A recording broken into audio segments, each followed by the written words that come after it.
Bismillahirrahmanirrahim. Assalamualaikum warahmatullahi wabarakatuh dan salam sejahtera. Wanita bangkit mendepani cabaran. Itulah tema Hari Wanita bagi tahun ini. Wanita wajar mampu mengharungi setiap cabaran yang datang dengan kekuatan yang diberikan oleh Allah Subhanahu Wa Taala. Itulah istimewanya kita wanita. Pandemik yang melanda negara pada masa ini menguji kehidupan kita semua. Dan di sinilah kita melihat kekuatan seorang insan yang bergelar wanita. Walaupun berhadapan dengan pelbagai cabaran, wanita tetap mampu bangkit dan cekal serta berjaya keluar dari cabaran tersebut.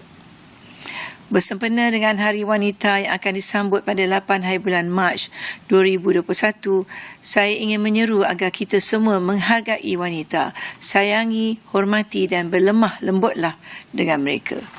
Sebagai seorang isteri, ibu, pemaisuri dan wanita pertama negara, saya ingin mengingatkan wanita semua, sayangi dan hargailah diri kita sendiri.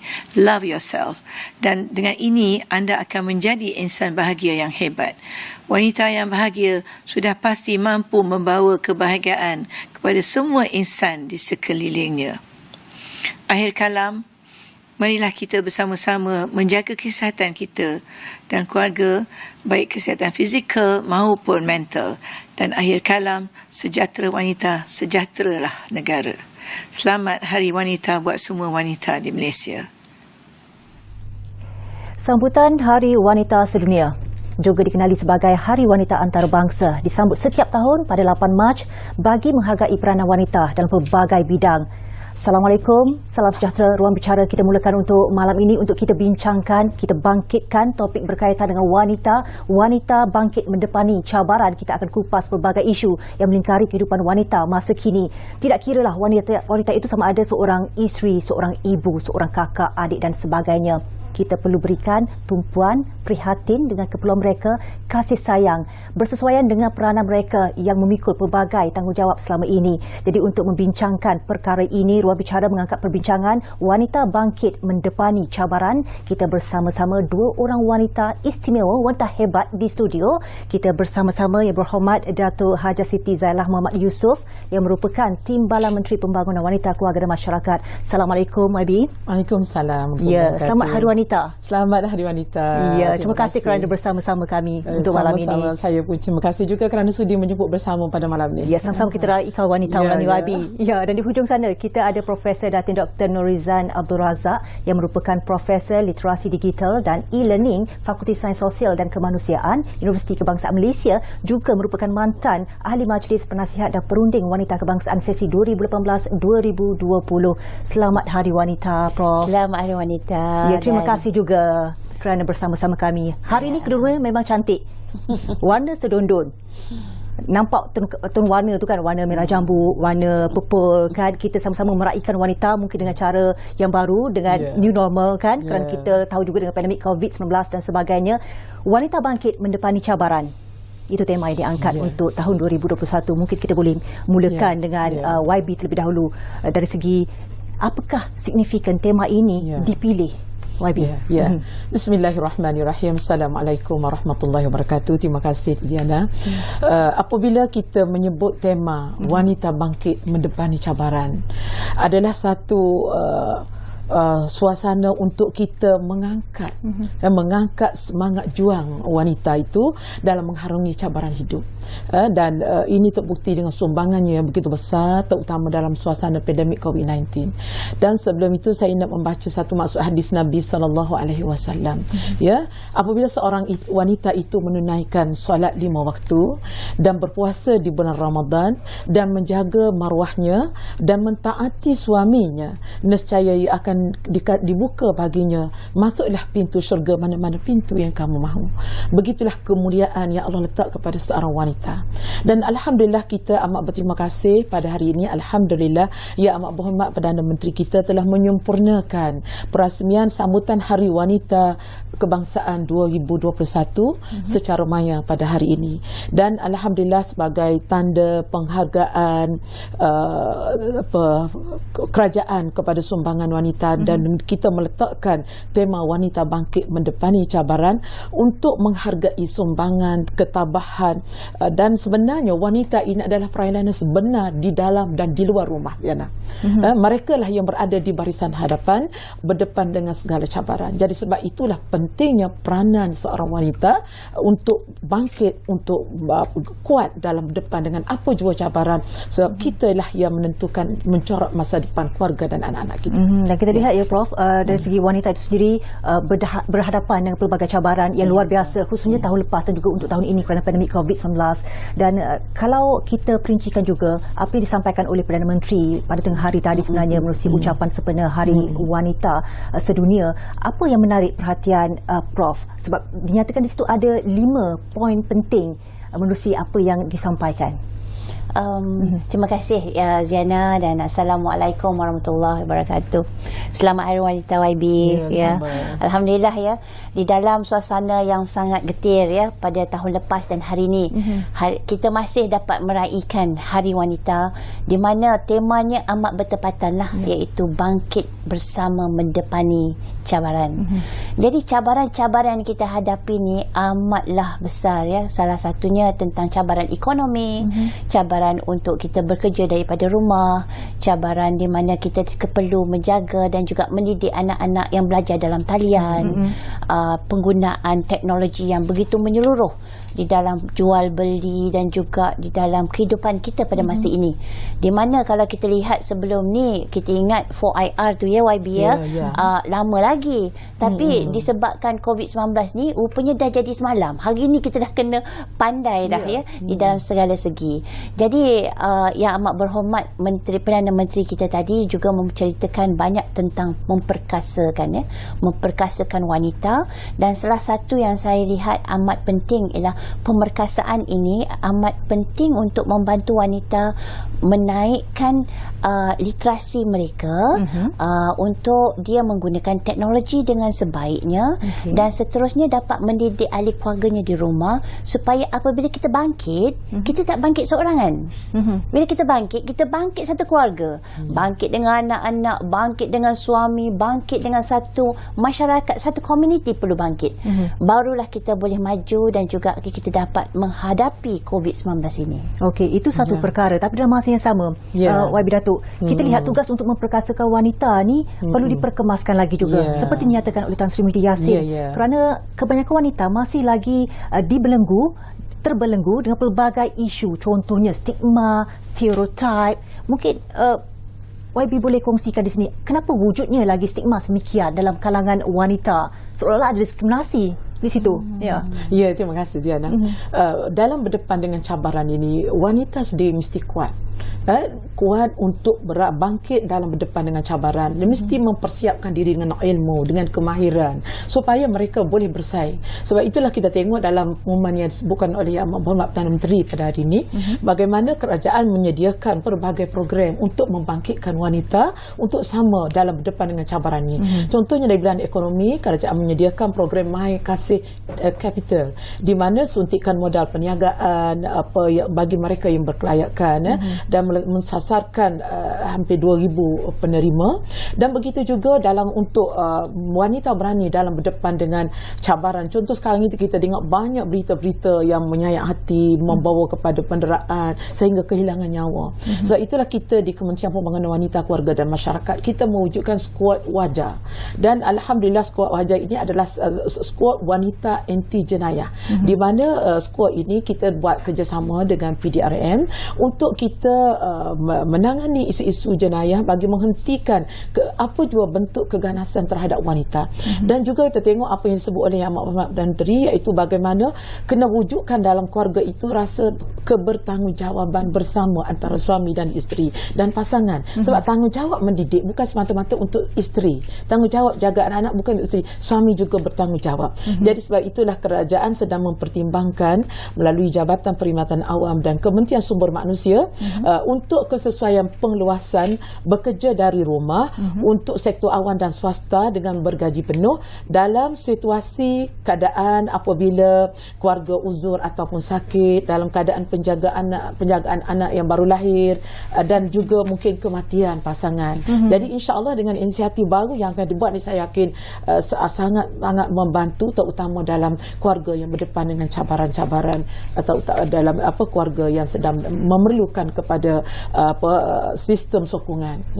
Dan satu perkara lagi yang disentuh oleh Perdana Menteri berkaitan dengan pencapaian yang memperlihatkan pembabituan wanita sebagai pembuat keputusan dalam pelbagai bidang ni masih kurang diberi perhatian sepenuhnya. Sebab dikabarkan hanya 25.4% daripada 100 syarikat teratas yang tersenarai di Bursa Malaysia ni berjaya menyambut komitmen pengisian sekurang-kurangnya 30% ahli lembaga pengarah wanita setakat Oktober lalu. Komen sedikit, Prof. Ya, Zainal, isu nak capai 30% ni saya rasa dah dekat 5-6 tahun dah ya, tak capai-capai lagi. Jadi kita perlu ada satu lonjakan lah ya. Lonjakan di mana wanita ni jika diberikan satu tugas dan juga kepimpinan, tanggungjawab untuk memimpin, insya-Allah boleh buat, dan kita boleh buat lebih baik daripada kaum lain. Maksud saya daripada lelaki. Kenapa? Kita ada multitaskingnya tadi, kita insya-Allah bila diberikan peluang. Tetapi isu tak capai 30% ini mungkin sebab ada beberapa faktor ya. Faktor yang pertamanya, apabila wanita diberikan keputusan untuk dinaikkan pangkat, ramai di antara kita sebenarnya menolak. Kerana kita merasakan bahawa kita tak dapat nak membuat beberapa perkara dalam satu masa. Disebabkan komitmen keluarga, kemudian kita juga merasakan bahawa anak-anak di rumah memerlukan perhatian. Tetapi jika ada bantuan dan sokongan di rumah, seperti anak-anak dapat dihantar ke taska, ataupun ada juga pembantu rumah harian yang dapat datang menjaga anak-anak kita, supaya kita boleh bekerja dengan tenang, saya percaya tak ada masalah untuk jadi pemimpin. Yang kedua ialah sektor swasta juga ada stereotipnya ya, di mana mereka merasakan bahawa untuk menjadi pemimpin, wanita ni kadang-kadang ada emosi sikit, walaupun sebenarnya kita pandai menjaga emosi kita, tetapi disebabkan stereotyping tadi, stigma tadi kan, jadi ramai yang menyatakan bahawa lebih baiklah kita memilih yang lain. Jadi di sini kaum wanita perlu terus bangkit, tunjukkan kehebatan kita, tunjukkan yang kita memang boleh buat, tunjukkan kita pegang tanggungjawab dengan sebaiknya. Dan apabila kita berada di atas, jangan lupa bantu wanita lain juga untuk naik ke peringkat yang lebih tinggi. Kerana wanita perlu sokong wanita. Jadi saya dapati bahawa ini adalah satu yang kita juga kena budayakan di kalangan pemimpin-pemimpin wanita kita, supaya dapat melahirkan apa yang kita namakan tadi pelapis. Pemimpin pelapis di kalangan wanita muda. Kerana kami-kami ni mungkin YB muda lagi kot. Lama dah. Kami-kami ni tinggal 2-3 tahun je lagi di dalam sektor pekerjaan lah ya. Tetapi seperti yang saya sedia maklum, menjadi pemimpin tu tak perlukan jawatan. Jika anda nak memimpin, tak ada jawatan pun kita boleh memimpin. Kerana wanita ni memang seorang pemimpin di rumah tangga. Wanita juga pemimpin di kawasan komuniti mereka sendiri. Jadi kita teruskan memimpin dengan baik. Apabila diberikan tanggungjawab, ambil, buat sebaiknya. Dan kepada mereka yang belum berpeluang, pergi latihan, naikkan lagi bakat-bakat kepimpinan anda itu, dan pastikan apabila sudah menjadi pemimpin, bantu yang lain. Saya rasakan YB pasti Kementerian sendiri ada buat kajian dan sebagainya. Ruang dan peluang banyak diberikan oleh kerajaan juga sebenarnya. Syarikat-syarikat juga memberikan peluang kepada wanita untuk mereka tunjulkan potensi diri. Apa halangan? Okey, mungkin kita boleh sentuh dari segi halangan luaran dan halangan dalaman diri sendiri itu, YB. Okey. Kalau kita melihat di institusi pendidikan tinggi, hampir 70% dikuasai oleh wanita. Dan ramai graduan daripada wanita. Di mana mereka? Dan dalam satu kajian yang dibuat oleh LPPKM, mendapati 50% daripada mereka mengambil keputusan untuk berhenti kerja untuk menjaga keluarga, terutama apabila berdepan dengan pandemik yang ada pada hari ini. Sebab mungkin mungkin di kalangan mereka merasa mereka lebih puas hati jaga anak sendiri. Sebab itulah perlu kepada sokongan, perlu kepada tanggungjawab bersama. Sebab negara kita rugi orang yang mempunyai kepakaran, orang yang mempunyai ilmu yang kemahiran yang tinggi tiba-tiba tidak dapat dimanfaatkan. Walaupun memang keluarga juga satu keperluan yang perlu kita ambil perhatian, tetapi di masa yang sama mereka perlu mampu mengurus diri dan keluarga dan juga kerjaya. Dan kita juga menggalakkan majikan supaya beri kepercayaan. Kalau tengok daripada syarikat di Bursa Malaysia contohnya, daripada 100 syarikat tertinggi itu terdapati hanya 25.4% saja yang mengambil 30%, bukan 50%, 30% saja ALP-nya adalah wanita. Peratusan sangat kecil. Ya, sangat kecil. Sedangkan bukan tak ada wanita yang bijak pandai. Tapi di sinilah perlu ruang kepercayaan dan wanita sendiri perlu kena ada keyakinan diri supaya bangkit, supaya berani dalam berdepan dengan cabaran, berani menyediakan diri dengan pelbagai ilmu dan kemahiran supaya mampu bersaing dengan cabaran yang ada di bangkit. Bermakna di sini wanita Malaysia terlalu beralah selama ni apabila nak bersaing dengan lelaki di peringkat yang lebih profesional. Tidak semua, tapi ada sebahagiannya. Sebab itulah kita nak bangkitkan wanita supaya berani untuk menyerlahkan kemampuan kita untuk sama-sama kita memberi sumbangan kepada pembangunan negara. Saya nak petik apa yang dinyatakan oleh YB tadi, 50% yang sanggup berhenti kerja semata-mata untuk menguruskan keluarga mereka. 1% yang sangat besar dan ini merugikan juga dari segi negara kita, pendapatan negara dan sebagainya, kerana wanita ini cukup hebat sebenarnya jika diberikan ruang untuk mereka meneruskan kerjaya mereka. Jadi patutkah peranan menjaga keluarga ni masih disandarkan hanya semata-mata kepada wanita? Kenapa tidak disandarkan juga pada bahu lelaki? Sebenarnya tanggungjawab ini Ziana, tanggungjawab bersama. Sebab itu apa yang disebut oleh Amat Berhormat Perdana Menteri tadi, satu penelitian sedang dibuat oleh pihak kerajaan untuk menilai bekerja daripada rumah supaya dapat melahirkan satu tanggungjawab kebersamaan. Contohnya ketika isteri bersalin melahirkan anak, ketika itu perlu juga kerjasama daripada suami. Apabila berlakunya keluarga masalah mungkin ada keuzuran ibu bapa, di situ juga perlu kepada tanggungjawab bersama, bukan semata-mata kepada wanita, dan termasuk juga apabila berlaku kematian. Jadi apabila perkara ini dapat kita sharing bersama, maka di situlah akan rasa tanggungjawab, bahawa tanggungjawab memikul tanggungjawab untuk mengurus rumah tangga bukan semata tanggungjawab isteri. Dan ini adalah salah satu silap faham sebenarnya ada di kalangan masyarakat kita yang menganggap bahawa kerja rumah itu adalah kerja isteri semata-mata. Sedangkan kalau kita tengok sunnah Nabi SAW, Rasulullah SAW sendiri mengurus keluarga dia, memasak bersama dengan keluarga. Jadi maknanya bukan memasak itu menjadi satu perkara yang hanya untuk isteri, bersama-sama. Itulah yang terbaik. Itulah bagaimana Islam mengajar panduan bagaimana kehidupan keluarga yang seimbang, yang boleh memperseimbangkan antara tanggungjawab suami dan isteri. Prof, kalau kita lihat dari segi peratusan bilangan suri rumah di Malaysia mewakili sebahagian besar golongan wanita di negara ini. Bagaimana, maksud saya secara impresifnya, tenaga mereka ni mampu digembeling, tujuannya untuk tambahkan lagi pendapatan isi rumah, tapi dalam masa sama turut merancakkan juga ekonomi negara. Ya, jadi Ziana, saya melihat bahawa suri rumah ini juga adalah satu pekerjaan. Jangan dikata suri rumah tu tak bekerja. Kerjanya tak habis-habis. Jadi YB dia suri rumah ni dia tak ada office hours Dia bekerja daripada pagi sampai ke malam Jadi bagaimana kita nak menggunakan tenaga kerja ramai di antara suri rumah kita yang sebenarnya adalah juga profesional, yang mempunyai kemahiran. Kerana dalam kajian kita dapati lebih kurang wanita apabila mereka mempunyai anak yang pertama, iaitu dalam berumur lebih kurang 27 hingga 35 tahun, mereka exit from the workforce. Maknanya dia berhenti kerja dan pada masa itu dia memberikan seluruh perhatiannya untuk menjaga anak-anak. Jadi pada masa itu pendapatan mereka juga berkurang. Ada di antara mereka yang mencarum dengan KWSP ataupun Pekeso pun sudah turun dan tidak lagi mencarum. Dan kemudian bila anak dah besar, barulah mereka masuk balik ke pasaran kerja. Jadi di sini didapati ada kajian yang kami lakukan bahawa sebenarnya wanita kalau dibandingkan dengan lelaki, kami lebih miskin.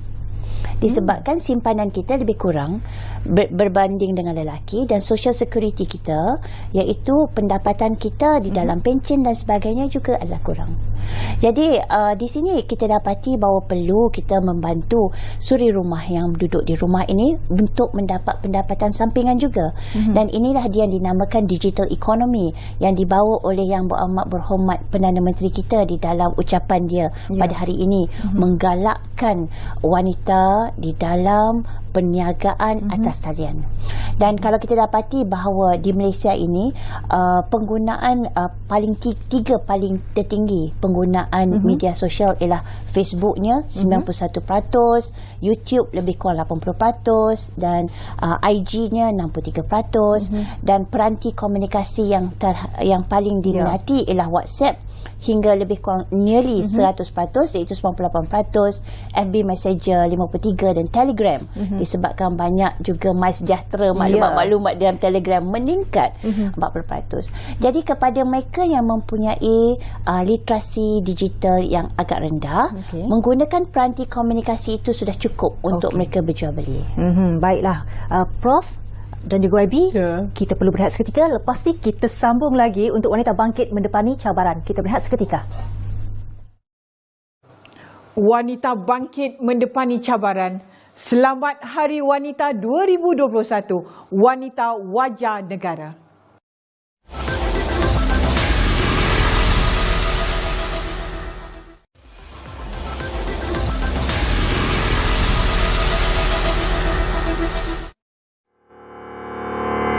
Anugerah Ikon Seri Wajah. Pengiktirafan ini diberikan kepada wanita yang cekal berdiri, berdaya saing tanpa menjadikan sebarang kekangan sebagai satu limitasi dalam menyumbang khidmat bakti kepada masyarakat. Saya mengucapkan terima kasih kepada Kementerian Pengurusan Wanita Tenaga dan Masyarakat, terutamanya Jabatan Pengurusan Wanita, kerana telah memilih saya untuk menerima anugerah ini. Sesungguhnya anugerah ini adalah sesuatu yang begitu tinggi dan besar maknanya, terutamanya untuk wanita seperti saya, seorang lelaki. Terima kasih sekali lagi, dan saya berharap wanita-wanita di luar sana akan terus cekal dan gagah mendepani apa sahaja yang mereka sedang lalui ketika ini. Salam hormat sekali lagi dan selamat menyambut Hari Wanita 2021. Assalamualaikum.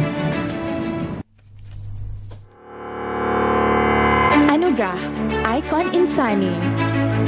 Anugerah ini diberikan kepada wanita yang mampu mengimbangi kehidupan peribadi dan pada masa yang sama boleh memberi khidmat bakti kepada komuniti secara aktif dan konsisten. Assalamualaikum warahmatullahi wabarakatuh. Saya Fatimah binti Ali Narawi mengucapkan terima kasih di atas penghargaan ini. Saya percaya keseimbangan mampu dicapai jika kita bijak meneruskan ekspektasi tanpa melangkaui kemampuan diri. Wanita Wajah Negara. Anugerah Ikon Aspirasi. Pengiktirafan ini diberikan kepada wanita yang pernah melalui fasa kegagalan keuangan namun berjaya bangkit menempuh pelbagai cabaran sehingga mampu berdiri semula membina kehidupan baharu.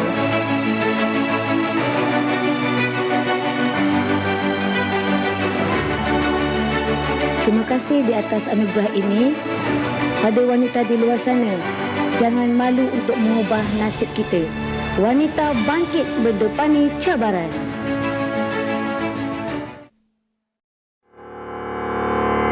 Anugerah Ikon Inspirasi. Ikon Inspirasi memberi pengiktirafan kepada wanita yang mampu menguasai bidang kemahiran yang sering dipelopori oleh kaum lelaki, di samping mampu mengimbangi dan menguruskan kehidupan peribadi.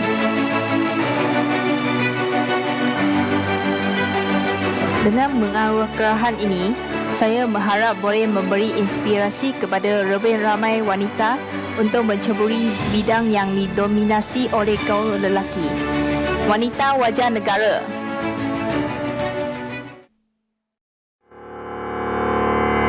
Anugerah Ikon Karisma. Pengiktirafan ikon karisma diberikan kepada wanita barisan hadapan yang berkemampuan memimpin diri dan organisasi dengan cemerlang dalam pelbagai situasi dan berdedikasi dalam apa jua yang dilakukan.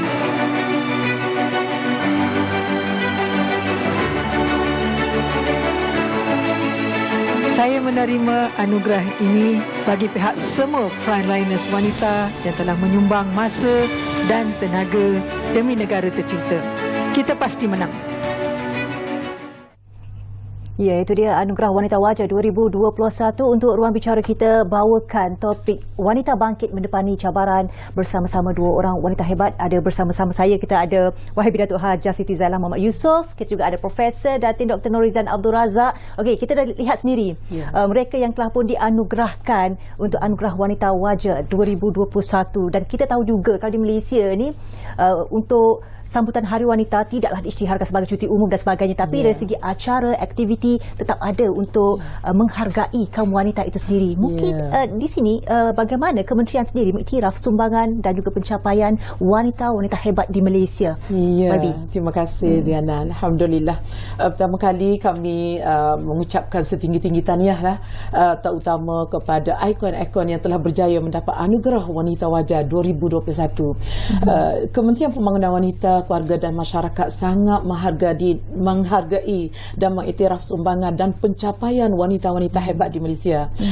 Kita mendapat lebih daripada 21 percalonan, dan daripada 21 percalonan yang telah dikemukakan melalui pelbagai agensi, dan kita mengambil 5 yang terbaik dan yang telah dipilih oleh satu jawatan kuasa khas.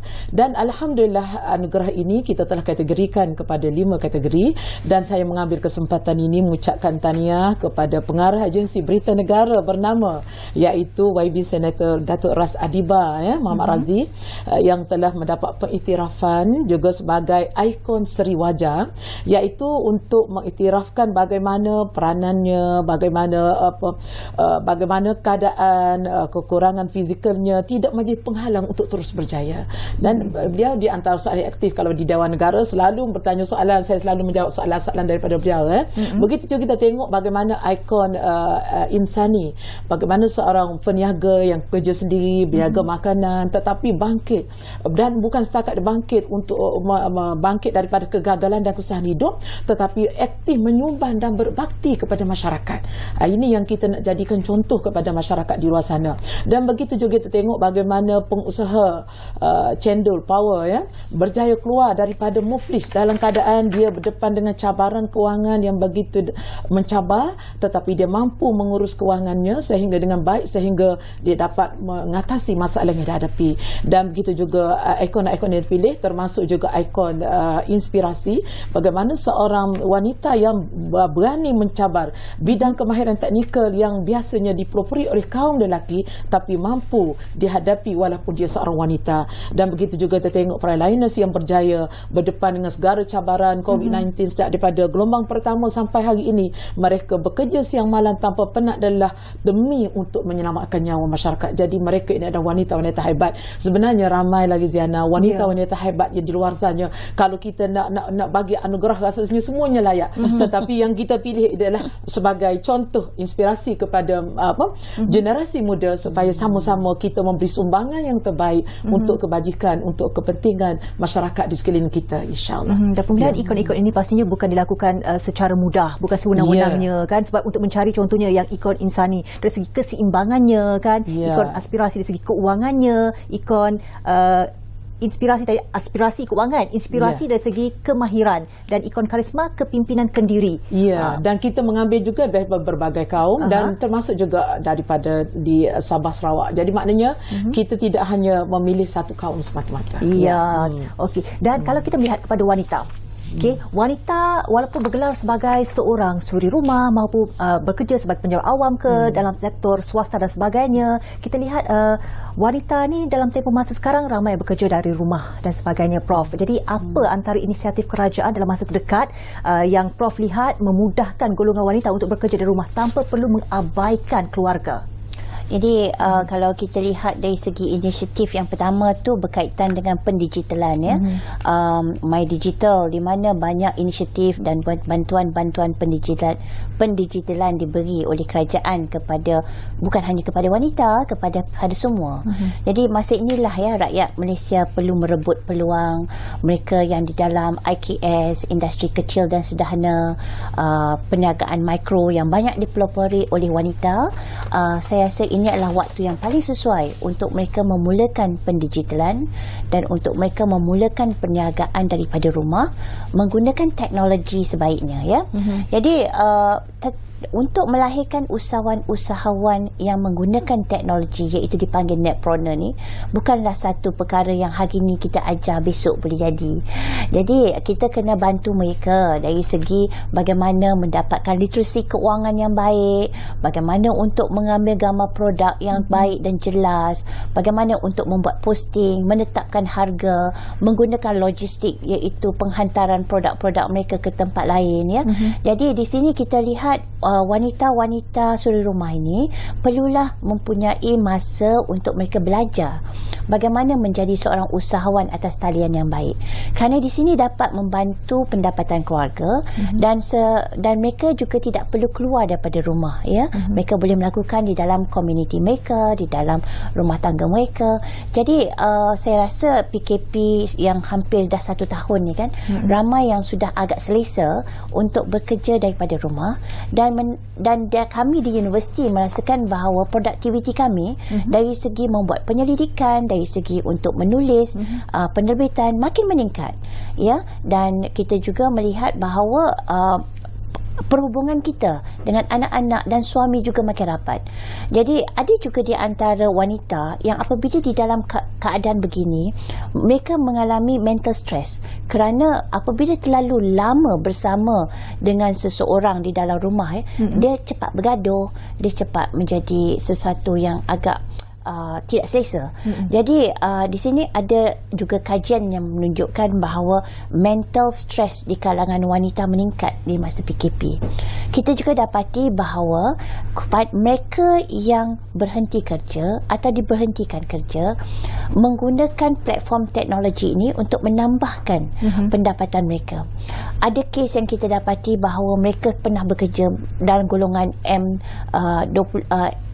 dia B40, lepas tu M40 dan T20 kan. Jadi apabila mereka lebih tinggi di dalam pendapatan keluarga mereka, hutang pun makin banyak. Jadi kumpulan yang M40 dan T20 ini apabila semasa PKP didapati bahawa apabila mereka tidak mempunyai pendapatan yang tetap, mereka terus kena membayar hutang. Jadi simpanan juga tidak begitu banyak. Jadi mereka boleh menyatakan bahawa kelangsungan perniagaan mereka, kelangsungan duit simpanan mereka hanya boleh bertahan 1 hingga 3 bulan. Jadi di sini perlu cepat segera untuk diperkenalkan perniagaan yang mereka boleh lakukan daripada rumah, mendapat pendapatan sampingan dan juga menggunakan apa yang dinamakan sekarang gig ekonomi. Ya. Jadi ekonomi ni kalau kita lihat macam sekarang penambahan penggunaan e-hailing, juga penggunaan macam food panda, logistik ya, dari segi penghantaran barang-barang juga menambahkan pendapatan kepada mereka yang terlibat. Tetapi Ziana, ramainya lelaki. Jadi kita kena lebih juga bantu wanita kita terlibat di dalam gig ekonomi ni. Adakah kerana kurangnya ilmu itu sendiri dan yang membimbangkan juga dari segi bila dinyatakan oleh Prof berlaku peningkatan dari segi mental stress tu. Dan saya pasti ramai wanita yang sanggup bekerja, tapi adakah mereka dibayar sewajarnya? Ada data tak?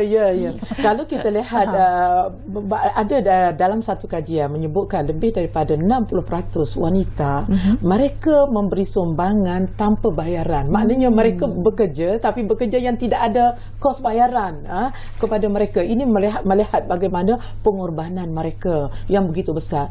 Tapi apapun sebenarnya Kementerian Pembangunan Wanita, Keluarga dan Masyarakat, kita telah melakukan berbagai usaha untuk meningkatkan, terutama memperkasakan ekonomi kaum wanita. Di antaranya ialah sebagaimana yang disebut oleh Prof tadi, kita mengadakan program yang berbentuk kursus kemahiran ataupun My Digital untuk memberi kemahiran kepada mereka, terutama dalam memasarkan produk-produk usahawan wanita ini. Dan juga kita mengadakan program dengan kerjasama daripada Kementerian Usahawan untuk memastikan supaya mereka mendapat kursus dan latihan. Dan untuk makluman kita sekarang ni, dalam suasana tekanan pandemik yang ada pada hari ini, sekarang ni M40 pun dah sekarang dah ada yang menjadi P40.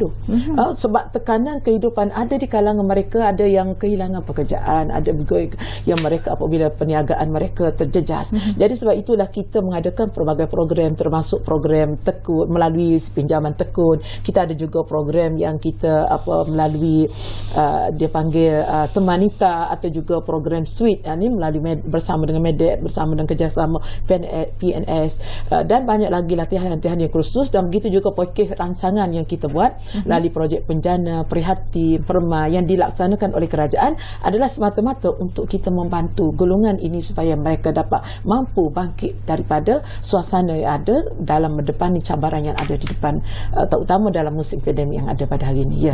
Ada pelbagai sebenarnya usaha yang telah dilakukan oleh kementerian dan juga kerajaan, pelbagai suntikan dana, inisiatif yang dilakukan, dan saya pasti kerajaan cukup prihatin tentang isu berkaitan dengan wanita ini.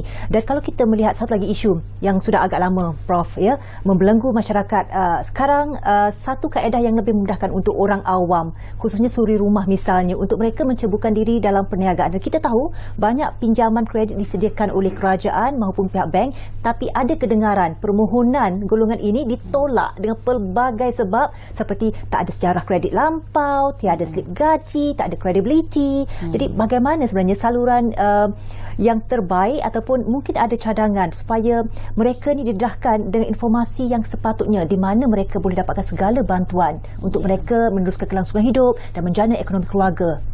Kalau kita lihat dalam bajet 2021 kan, banyak sangat inisiatif yang diberikan dan juga bantuan-bantuan yang diberikan. Yang kalau kita sebut di dalam zaman sekarang ni ialah yang mana kita kata macam beri mereka sudu beri sudu lah banyak sangat lah macam rangsangan-rangsangan package-package yang diberikan kepada wanita dan kepada usahawan. Tetapi yang menyukarkannya adalah yang pihak ketiga ni, iaitu perbankan. Mereka yang telah diberikan amanah untuk memberikan dana-dana ini kepada mereka yang memerlukan, mereka yang banyaknya menyukarkan terutama kepada wanita. Kerana wanita ni dia macam kadang-kadang dia double jeopardy tau. Kerana bila suami dia atau orang lain membuat pinjaman menggunakan nama dia sebagai penjamin, tetapi apabila suaminya tak dapat bayar, yang mendapat status bankruptnya adalah dia, kerana dia pun menjamin suaminya Jadi dia nak minta lagi pinjaman daripada bank, namanya sudah disenarai hitam. Jadi bukan dia yang berniaga. Wanita ni sebab kasih sayang selalu menjadi penjamin kepada pihak yang lain Jadi disebabkan itu, saya dapati bahawa untuk membantu wanita-wanita yang mempunyai kemahiran, ada potensi untuk berniaga tetapi tidak mempunyai orang panggil collateral. Bagaimana nak bantu Di sinilah persatuan-persatuan NGO mereka perlu mengambil peranan lebih besar, iaitu memastikan bahawa wanita-wanita ini mempunyai surat referral daripada NGO mereka, menyatakan bahawa mereka ini mempunyai kemahiran, boleh membuat pelbagai perniagaan yang baik, dan mereka mendapat jaminan daripada persatuan-persatuan mereka supaya mereka dapat membuat pinjaman. Kerana kita sudah tentu pihak perbankan perlu mempunyai beberapa prosedur, tetapi jika kita dapati AIM, Tekun sudah melakukan microcredit sebegitu lama dan berjaya, mengapa pula sekarang tak boleh? Kenapa dalam RM1,000, RM5,000 tak dapat diberi kepada usahawan-usahawan wanita untuk memulakan perniagaan mereka? Jadi mungkin langkah-langkah tu perlu diperhalusi kerana wanita ni memang betul-betul nak berniaga dan mereka mempunyai kemahiran dan hanya mempunyai masalah kolateral tadi. Okey, baiklah. Banyak lagi sebenarnya kita nak bincangkan. Antaranya kejap lagi kita nak sentuh dari segi pendidikan yang memainkan peranan cukup penting, cukup besar untuk membangunkan masyarakat, dan juga ada persoalan kenapa kementerian hanya sibuk dalam isu-isu rumah tangga. Sebenarnya kita akan sambung perbincangan selepas ini menerusi Ruang Bicara.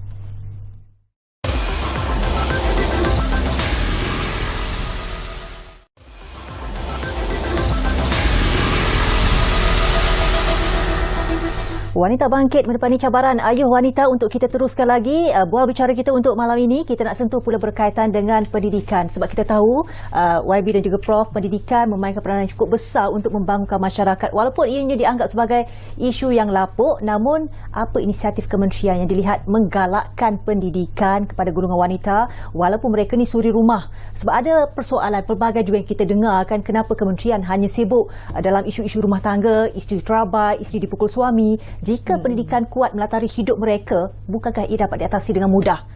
Kita minta YB yang jawab dulu. Lepas tu kita minta komen juga dengan Prof.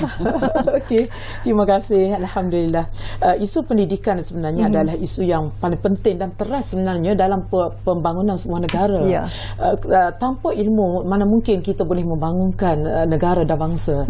Jadi sebab itulah perkara ini menjadi penekanan utama. Isu-isu pendidikan ini bermula daripada rumah sampai kepada peringkat pendidikan sekolah, sampai kepada menengah dan sampai ke pengajian tinggi, dan dalam proses kehidupan dalam keluarga mesti teruskan pembelajaran sepanjang hayat. Mesti kita teruskan. Ini adalah satu sangat penting. Jadi dalam menangani isu ini kita mengambil berat. So itulah di kementerian kami kita mengadakan pelbagai program, terutama kumpulan sasar kita bagi mereka yang memerlukan bantuan, terutama kanak-kanak. Kita ada bantuan khas kanak-kanak bagi mereka yang terutama yang terjejas dalam isu-isu pendidikan, sebab kita tak mahu mereka keciciran. Malah kita ada beberapa rumah di institusi di bawah kita yang memang kita untuk kita mendidik mereka, membela mereka, terutama anak-anak yang terbiar, yang terdampar, supaya mereka tidak keciciran. Pastikan supaya mereka mendapat pendidikan. Dan kalau di kementerian kita juga kita ada melalui talian, kita ada Akademi Keluarga Sejahtera, iaitu program secara atas talian untuk bimbingan. Sebab kita melalui dengan suasana yang ada ini, kita perlu kepada sistem pendidikan melalui talian ini untuk memberi kesedaran. Sebab berlakunya masalah dalam keluarga kerana kurangnya pengetahuan, kadang-kadang kurangnya kepekaan. Jadi itulah berlakunya sehingga membawa kepada isu-isu yang membawa kepada masalah penderaan dan sebagainya. Jadi insya-Allah kita menjemput pelbagai pakar, tenaga-tenaga yang berkemahiran untuk memberi pelbagai ilmu.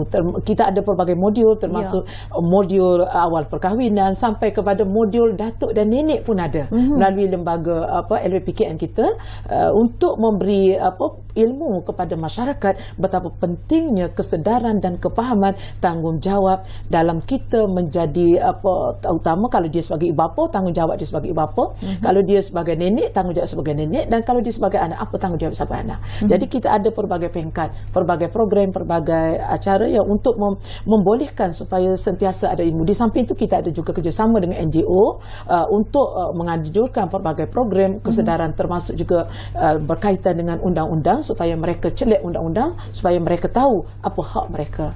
Prof, sebagai seorang wanita, adakah Prof melihat kementerian hanya sibuk dalam isu-isu berkaitan dengan rumah tangga, isteri terabai, isteri dipukul, itu saja? Ya, saya percaya kementerian sebenarnya buat lebih daripada itu. Tetapi masyarakat nampak mungkin perkara kebajikan sahaja yang diberikan pendedahan. Jadi saya melihat di sini kementerian juga menggembeling pakar-pakar daripada universiti, pakar-pakar yang akademik dan juga profesional di dalam kajian-kajian mereka sebagai perunding, sebagai konsultan di dalam pelbagai isu-isu wanita, dan mereka bukannya hanya melihat kepada isu kebajikan, tetapi kalau kita melihat di sini kebajikan itu adalah utama, penting, dan soal rumah tangga ni kerana kita berbalik-balik kepada YB sebut tadi, rumahku syurgaku. Tetapi kalau dah rumah tu dah jadi neraka, ya, bagaimana nak mendidik anak-anak? Panas, Prof. Ya, panas. Dan bila dah panas, anak-anak akan keluar, tak duduk kat rumah. Dan di luar tu banyak lagi kes maksud saya isu-isu sosial yang kita lagi susah nak kita tangani. Jadi sebelum dia berkeluar di rumah, kita pastikan dekat dalam, ya.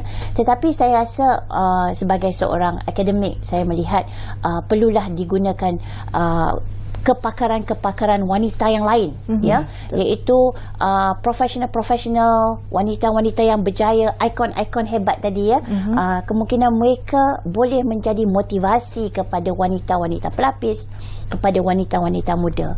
Dan kita juga jangan terlupa, di dalam universiti kita ada lebih pada 60% wanita, dan mereka ini akan menjadi graduan dan kemudian ada yang melanjutkan pelajaran.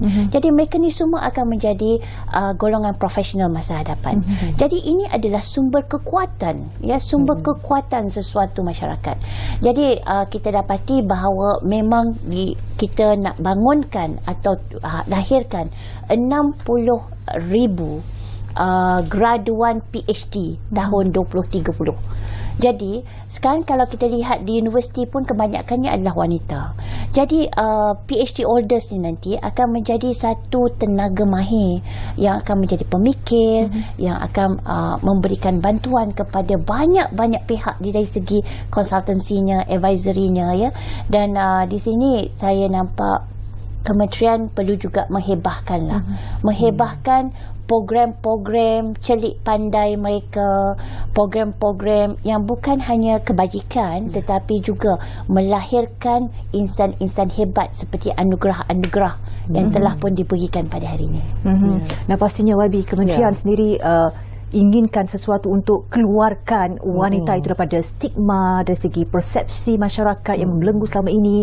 Apa lagi antara usaha-usaha kementerian yang bakal dilaksanakan untuk tahun ini 2021? Ya, Alhamdulillah, terima kasih. Kalau kita lihat sebenarnya hasrat kita sangat tinggi untuk melihat wanita Malaysia, ya, menjadi wanita yang berjaya, wanita yang hebat, wanita yang yang mempunyai jati diri, mempunyai ketinggian budi pekerti dan punya pengetahuan yang luas, ya. Jadi kita lihat tanggungjawab ini bukan tanggungjawab Kementerian Wanita saja, tanggungjawab semua sekali, semua kementerian, termasuk Kementerian Pendidikan Tinggi, Kementerian Pendidikan, kemudian kementerian lain, semua bertanggungjawab, dan kita semua bertanggungjawab, lelaki juga bersama untuk kita menjadikan wanita Malaysia wanita yang berjaya, ya. Jadi kalau kita lihat dalam segi perancangan kementerian, kita ada pelan tindakan strategi kita 2021-2025 yang akan dilancarkan tak lama lagi, di mana dalam banyak dalam agenda program kita ini untuk kita melihat jauh ke depan, sebab kita nak wanita Malaysia wanita berjaya dari sudut ekonomi, wanita dari sudut keselamatannya, dari sudut kesihatannya, sudut kerjaya, wanita yang boleh menjadi pembimbing kepada masyarakat. Dan di antara program yang kita buat, contoh untuk tahun 2021, ya, kerjasama kita buat dengan pelbagai agensi, termasuk kementerian lain yang terbaru dengan Kementerian Sumber Manusia, di mana kita mengadakan program Karnival Kerjaya Wanita, yang mana melalui Telekom ini untuk mengajak seramai mungkin tenaga-tenaga yang berkemahiran ini yang boleh dimanfaatkan melalui KSM, melalui Kementerian Sumber Manusia. Begitu juga kita mengadakan kerjasama juga dengan Jabatan Agama Islam untuk kita bersama mengatasi isu-isu yang berkaitan dengan masalah yang berlainan dengan isu-isu keganasan dan sebagainya, supaya dapat kita tangani bersama.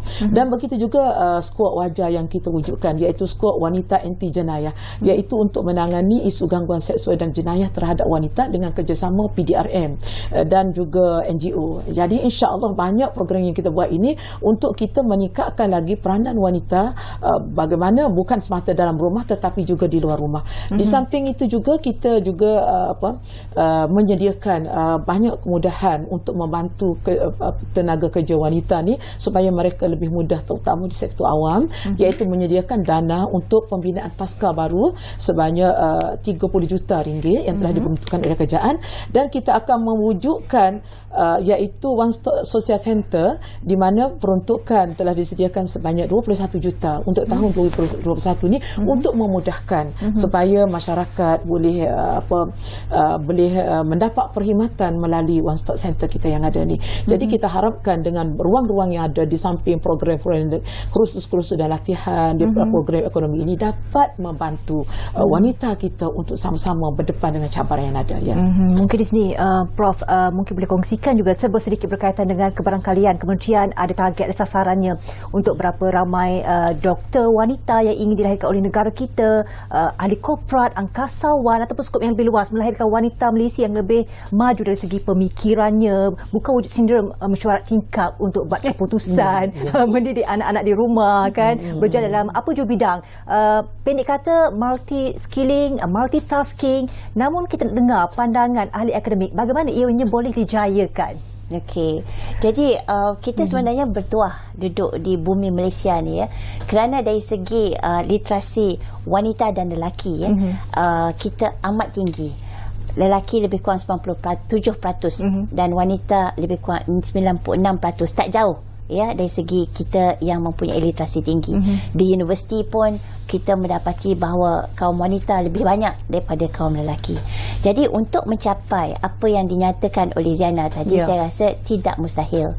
Tetapi perlu diberikan ruang, perlukan diberikan peluang untuk semua, untuk kita belajar dan juga berikan latihan. Tetapi saya agak risau YB sebenarnya. Saya risau budak-budak lelaki ni makin lama makin kurang. Jadi selalu kita cerita tentang wanita, tetapi anak-anak lelaki kita agak jauh dari segi pencapaian akademik mereka, dan mereka ni saya dapati banyak terlibat dalam vocational. Adalah baik ya, bagus, sebab dalam masa hadapan pun kita perlu mereka yang mahir dari segi vocational. Tetapi agak kurang wanita di dalam STEM, iaitu di dalam kajian berkaitan dengan sains, teknologi, mathematics, engineering kan. Jadi kita perlu tambahkan lagi wanita di dalam bidang tersebut. Okey, secara ringkas YB, apa harapan YB dalam perjuangan memperkasakan wanita di Malaysia? Kalau kita lihat di antara cabaran yang kita nampak ialah bagaimana di peringkat pembuat keputusan. Contohnya kita tengok sekarang ini, kalau di peringkat sektor awam kita sudah baru mencapai 37.3% ya untuk tahun 2020. Jadi melebihi sasaran kita 30%. Tetapi kita lihat bagaimana penyertaan kita di pasaran buruh wanita contohnya hanya 55.6% daripada jumlah wanita berbanding dengan lelaki 80.8% berbanding dengan jumlah lelaki di Malaysia.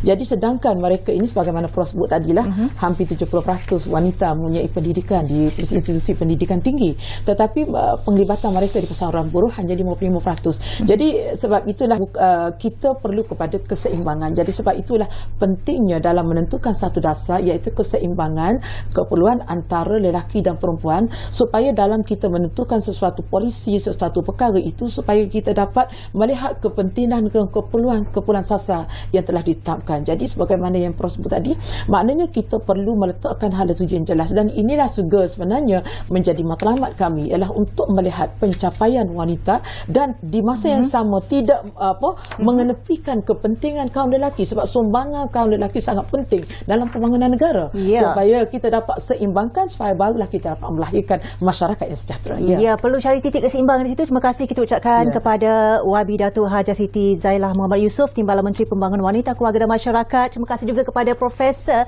Datin Dr. Norizan Abdul Razak, Profesor Literasi Digital dan E-Learning, Fakulti Sains Sosial dan Kemanusiaan dari UKM, juga merupakan mantan Ahli Majlis Penasihat dan Perunding Wanita Kebangsaan sesi 2018-2020. Selamat Hari Wanita sekali lagi daripada kami menerusi ruang bicara malam ini. Apa yang pasti, berikan ruang dan peluang kepada wanita, kerana wanita itu adalah insan yang hebat sebenarnya. Selamat Hari Wanita Sedunia diucapkan kepada seluruh wanita di seluruh dunia. Kita jumpa lagi. Assalamualaikum dan selamat malam.